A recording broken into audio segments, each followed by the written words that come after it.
السلام علیکم، کیا حال ہے دوست؟ ٹھیک ہو؟ خیر خیریت ہے بھائی جان؟ میرا نام ملک مشتاق حسین ہے، تو میرے دوسرا چینل یوٹیوب چینل ملک مشتاق ولاگ۔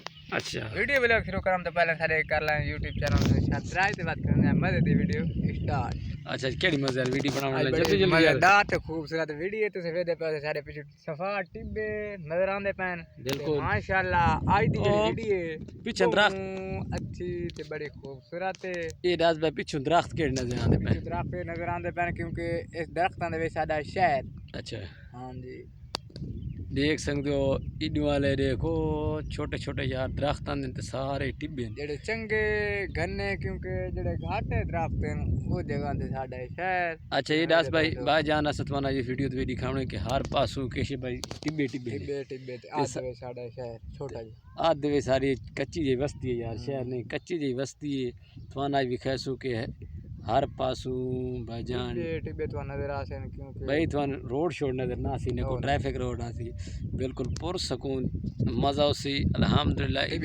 پہلو یہ سائڈ تے دکھانے ہیں دیکھ سکتے ہو بھائی، بالکل اس طریقے نال چلے آؤ، چلے جاؤ۔ اچھا یہ وہ ہن بستی پیچھے رہتے پہ نا، وہ بستی دے درخت یہ بجلی گیا نا، یہ کھمبا تک ہوتا ہے، یہ صرف یہ چھوٹی جی بستی ہے، اس تو بعد ایڈے نکل وینے ہیں یہ کھمبا بھائی جان آگے کھمبے تو بعد اساں کرے سو کہ ادھر دیکھو چھوٹے چھوٹے درخت سے اس تو علاوہ تھانوں کا چیز نہ ملسی، صرف ملسی تا ریت ملسی۔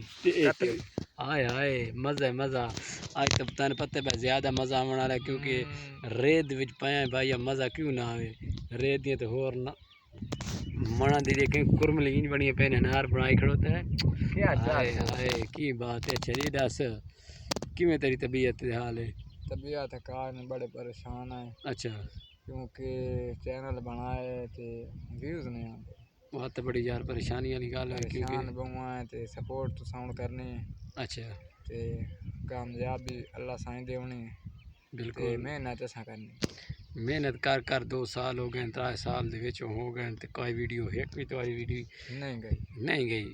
تسی ویدے پے اس بھائی چھوٹی جہی بستی نو چاروں طرح ٹبیاں گھیرے ہوئے ٹوٹل ہر پاس۔ اچھا یہ دس بھائی لوگ آدھے بھائی تس جی آخر تے ویندے ہو ڈھلے پائے ویندے ہو کہ نہیں بھائی تھوڑا تھوڑا بولنا لگ ویندے ہو، آخر تے بھائی چنگے کھڑک تے بولنا چاہیے، آخر تے کھڑک تے بولنا ہے، کھڑک تے بولنے ہیں، پریشان نہ تھے کرو تے بالکل جڑے لوگ ساری ویڈیو کیا دین جڑے نہیں ویدے انہاں دی بڑی مہربانی کیونکہ دیکھیں تے ہن ایتھے تھالے اچھا یہ دس بھائی جان ایک گڈی ندی لوکاں دی کیری ڈبہ پھس گئے او ہو گئی خراب، نہیں ریت دے وچ گئے پھس پری گئے ہن او تھاں ویکھنا چاہندے ہو یا نہیں ویکھنا چاہندے؟ اگر تساں ویکھنا چاہندے ہو تے اس ویڈیو مکمل طور تے ویکھنا ہے تے چینل نو ضرور سبسکرائب کرنا ہے تے لائک کرنا ہے تے مکمل ویڈیو ویکھنی ہے۔ اچھا ہن اٹھائیں ولاگ تے دکھائیں او ہن وسائیں تھاں ویکھساں کیونکہ گڈی وی لاہ گئی۔